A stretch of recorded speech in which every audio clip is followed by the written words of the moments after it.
ओम शांति। आज की मुरली 13 फरवरी 2025 की सभी मुख्य पॉइंट के साथ देखेंगे। आज की मुरली की हेडिंग। बाबा ने कहा, मीठे बच्चे, बाप जो है जैसा है उसे यथार्थ रीति जानकर याद करना यही मुख्य बात है। मनुष्यों को यह बात बहुत युक्ति से समझानी है। आज की मुरली से प्रश्न है। बाबा ने कहा, सारे यूनिवर्स के लिए कौन सी पढ़ाई है जो यहाँ ही तुम पढ़ते हो? उत्तर है, सारे यूनिवर्स के लिए यही पढ़ाई है कि तुम सब आत्मा हो। आत्मा समझकर बाप को याद करो तो पावन बन जाएंगे। सारे यूनिवर्स का जो बाप है वह एक ही बार आते हैं सबको पावन बनाने। वही रचता और रचना की नॉलेज देते हैं। इसलिए वास्तव में यह एक ही यूनिवर्सिटी है। यह बात बच्चों को स्पष्ट कर समझानी है। मुरली से पहला मुख्य पॉइंट है, ध्यान से सुनेंगे। बाबा ने कहा, भगवान उवाच, अब यह तो रूहानी बच्चे समझते हैं कि भगवान कौन है। भारत में कोई भी यथार्थ रीति जानते नहीं। कहते भी हैं, मैं जो हूँ जैसा हूँ, मुझे यथार्थ रीति कोई नहीं जानते। तुम्हारे में भी नंबरवार हैं। नंबरवार पुरुषार्थ अनुसार जानते हैं। भले यहाँ रहते हैं परंतु यथार्थ रीति से नहीं जानते। यथार्थ रीति जानकर और बाप को याद करना यह बड़ी मुश्किलात है। भले बच्चे कहते हैं कि बहुत सहज है, परंतु मैं जो हूँ मुझे निरंतर बाप को याद करना है। बुद्धि में यह युक्ति रहती है, मैं आत्मा बहुत छोटा हूँ। हमारा बाबा भी बिंदी छोटा है। आधा कल्प तो भगवान का कोई नाम भी नहीं लेते हैं, दुख में ही याद करते हैं। हे भगवान, अब भगवान कौन है यह तो कोई मनुष्य समझते नहीं। मुरली से दूसरा मुख्य पॉइंट है। बाबा ने कहा, नाम भी लिखा हुआ है, प्रजापिता ब्रह्मा कुमारी ईश्वरी विश्वविद्यालय। इससे भी समझते नहीं है कि यह रूहानी बेहद के बाप का ईश्वरी विश्वविद्यालय है। अब क्या नाम रखें जो मनुष्य झट समझ जाएं? कैसे मनुष्यों को समझाएं कि यह यूनिवर्सिटी है? यूनिवर्स से यूनिवर्सिटी अक्षर निकला है। यूनिवर्स अर्थात सारा वर्ल्ड, उसका नाम रखा है यूनिवर्सिटी, जिसमें सब मनुष्य पढ़ सकते हैं। यूनिवर्स के पढ़ने के लिए यूनिवर्सिटी है। अब वास्तव में यूनिवर्स के लिए तो एक ही बाप आते हैं। उनकी यह एक ही यूनिवर्सिटी है। एम ऑब्जेक्ट भी एक है। बाप ही आकर सारे यूनिवर्स को पावन बनाते हैं, योग सिखलाते हैं। यह तो सब धर्मों वालों के लिए है। मुरली से तीसरा मुख्य पॉइंट है। बाबा ने कहा, कहते हैं उन्हों को भी बच्चे पैदा हुए। अरे वह है ही निर्विकारी देवी देवता। वहाँ रावण राज्य है नहीं। इस समय रावण संप्रदाय कहा जाता है। अभी तुम समझाते हो हम योग बल से विश्व की बादशाही लेते हैं, तो क्या योग बल से बच्चे नहीं हो सकते? वह है ही निर्विकारी दुनिया। अभी तुम शूद्र से ब्राह्मण बने हो। ऐसा अच्छी रीति समझाना है जो मनुष्य समझे। इनके पास पूरा ज्ञान है। थोड़ा भी इस बात को समझेंगे तो समझा जाएगा यह ब्राह्मण कुल का है। कोई के लिए तो झट समझ जाएंगे यह ब्राह्मण कुल का है नहीं। आते तो अनेक प्रकार के हैं ना। मुरली से चौथा मुख्य पॉइंट है। बाबा ने कहा, मन मना भव का अर्थ है बाप और वर्षे को याद करो। तुम हो ब्रह्मा मुख वंशावली ब्राह्मण कुल भूषण स्वदर्शन चक्रधारी। अब वह तो स्वदर्शन चक्र विष्णु को दिखाते हैं। श्री कृष्ण को भी 4 भुजाएं दिखाते हैं। अब उनको 4 भुजाएं हो कैसे सकती? बाप कितना अच्छी रीति समझाते हैं। बच्चों को बड़ा विशाल बुद्धि पारस बुद्धि बनना है।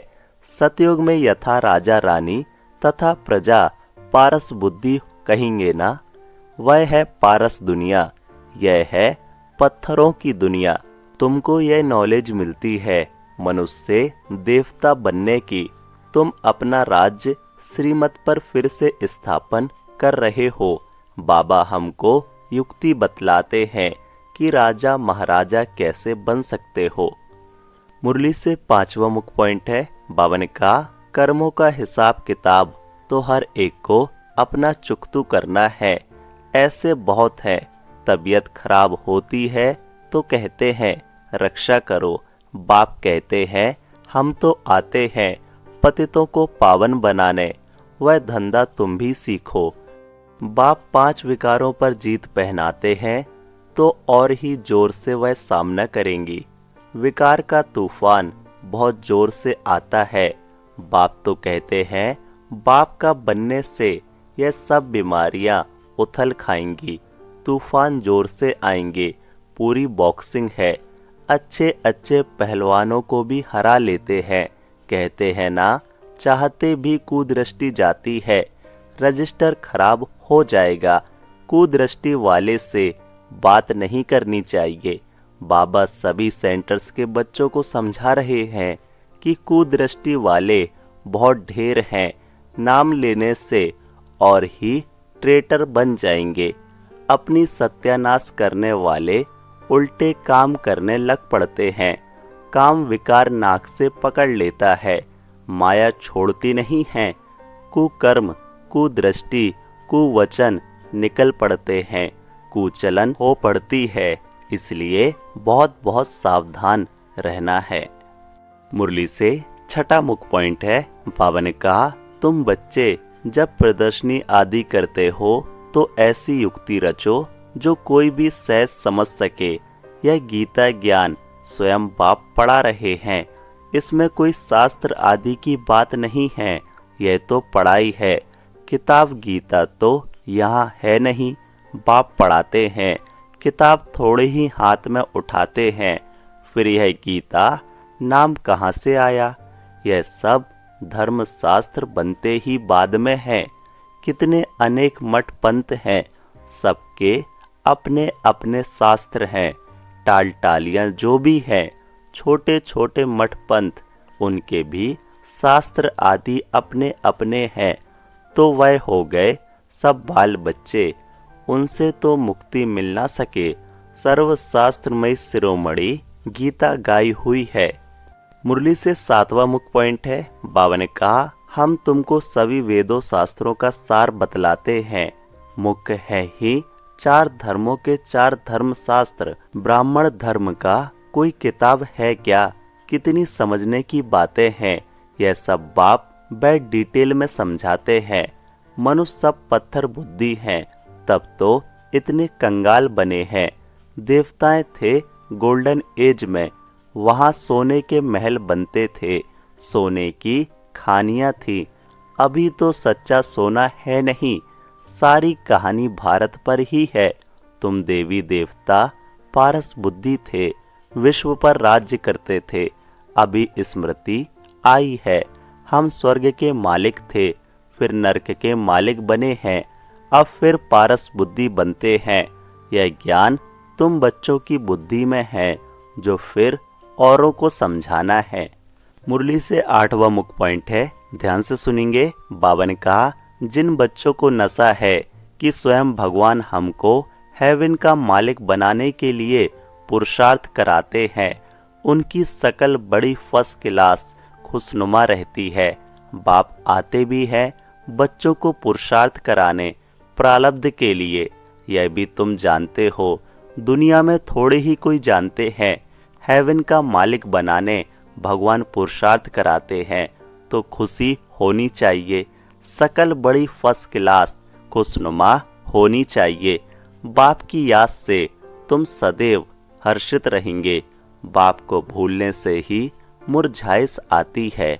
बाप और वर्षे को याद करने से खुशनुमा हो जाते हैं। हर एक की सर्विस से समझा जाता है।